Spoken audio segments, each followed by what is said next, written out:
Ayan Cozi कियोटाका ये कोई super hero नहीं है। ये जो है ये एक नॉर्मल ह्यूमन है, लेकिन इसका जो रियल पावर है वो है उसका माइंड सेट। वो अपने आप को कैसे कंट्रोल करता है, ये तीनों चीज़ें मिलके उसे एक परफेक्ट ह्यूमन बनाती है। तो आओ मैं तुम्हें बताता हूँ कि तुम अयान कोजी जैसा कैसे बन सकते हो। तुम्हें भी लगता होगा कि ये एक फिक्शनल कैरेक्टर है, ये है, लेकिन इसके जो रूल्स है अगर तुम इसे फॉलो कर लोगे ना तो बस तुम्हें कोई नहीं रोक सकता एक परफेक्ट ह्यूमन बनने से। तो आओ मैं तुम्हें बताता हूँ इस वीडियो में कि तुम अपने आप को अयान कोजी जैसा कैसे बनाओ। ठीक है, जो फोर्थ वाला रूल है ना ये बहुत इंपॉर्टेंट है, इसे मिस करना मत। आज मैं तुम्हें बताऊंगा 5 मेन रूल्स, जिसमें से जो चौथा वाला है ना वो बहुत इंपॉर्टेंट है। वो इतना इंपॉर्टेंट है कि उससे आज से तुम अगर इम्प्लीमेंट करोगे ना अपने लाइफ में तो तुम्हें कोई नहीं रोक सकता फोड़ने से। रूल नंबर 1, अपने इमोशंस को कंट्रोल करो। देखो जो अयान कोजी है ना वो कभी भी अपने एंगर को नहीं दिखाता और कोई वीकनेस वाले इमोशन को नहीं शो करता।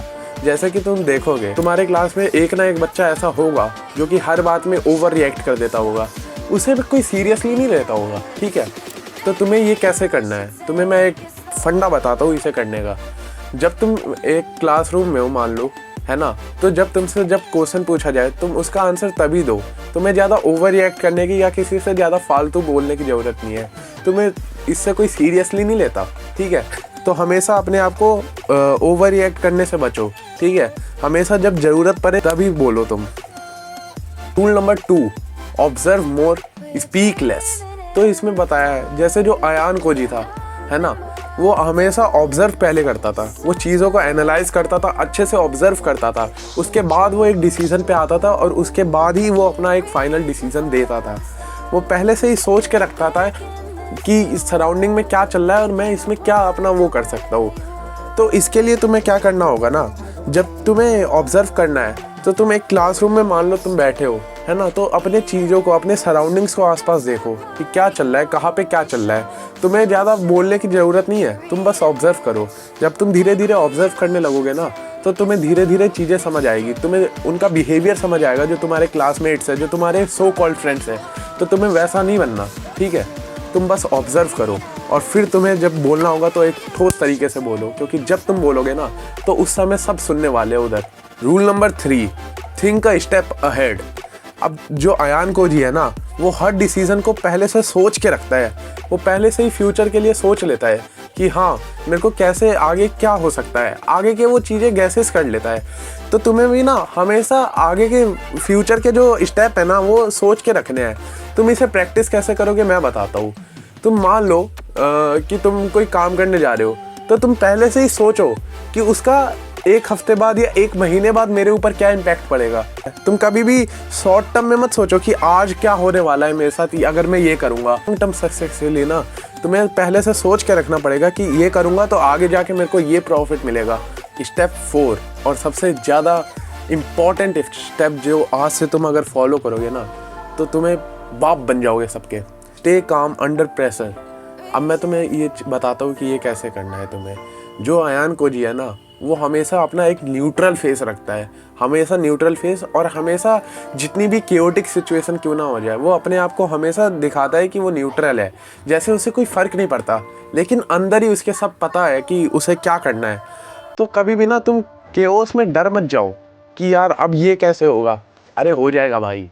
अपने आप को ना शांत रखो। इसके लिए तुम डीप ब्रेथ की प्रैक्टिसिंग करो। जब तुम डीप ब्रेथ करते हो ना तो तुम अपने आप शांत होते हो। ठीक है, तो कभी भी अपनी केओटिक सिचुएशन में ना तुम्हें ओवर रिएक्ट करने की कोई ज़रूरत नहीं है, काम रहो।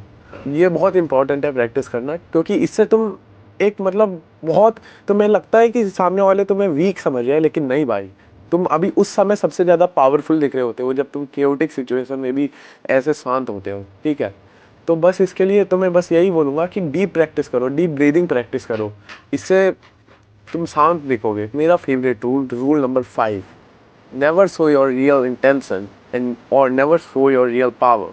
जब तुम अपनी रियल पावर दिखाते हो ना तो सामने वाले बंदे तुम्हारा अगला मूव प्रेडिक्ट कर लेते हैं।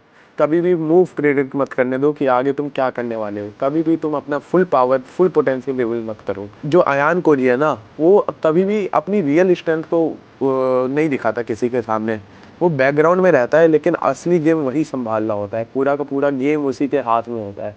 तो तुम्हें भी यही करने की ज़रूरत है, कभी भी अपना रियल पोटेंशियल मत दिखाओ किसी को, इससे तुम फुद्दू बन जाते हो यार। रियली अपने पोटेंशियल को ना हाइड करके रखा करो। जैसे तुम पढ़ रहे हो, तो कभी भी किसी को इतना बताने की ज़रूरत नहीं है कि अरे मैं इतना पढ़ता हूँ, क्योंकि अगले दिन तुम अपना इम्पैक्ट देख लोगे उससे, फिर तुम कम पढ़ने लगोगे। अल्टीमेटली ये होता है, ये मैंने भी, मेरे साथ भी हुआ है। तो मैं तुम्हें बस यही सजेस्ट करूँगा कि कभी भी अपनी फुल पोटेंशियल, अपनी जो तुम कर सकते हो, वो किसी को बताने की कोई ज़रूरत नहीं है, ठीक है।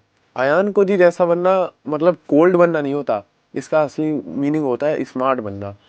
जब तुम प्रैक्टिस करोगे, जो ये 5 रूल तुम्हें मैंने बताए हैं, जब तुम अपने एंगर को कंट्रोल करोगे, जब तुम रिएक्ट कम करोगे, जब तुम आगे का सोच के रखोगे, है ना, और जब तुम अपनी पोटेंशियल को हाइड रखोगे, तो तुम्हें सुपर ह्यूमन बनने से कोई नहीं रोक सकता। रियली यार, तुम एक बार ट्राई करके देखो ये चीज़। तुम्हें स्टार्टिंग बोरिंग लग सकती है, लेकिन इसका जो एंड गोल होगा ना, वो इतना फाड़ होने वाला है कि तुम अल्टीमेटली एक बहुत खतरनाक इंसान बन जाओगे। तो चलो ठीक है, फिर मिलते हैं अगले वीडियो में।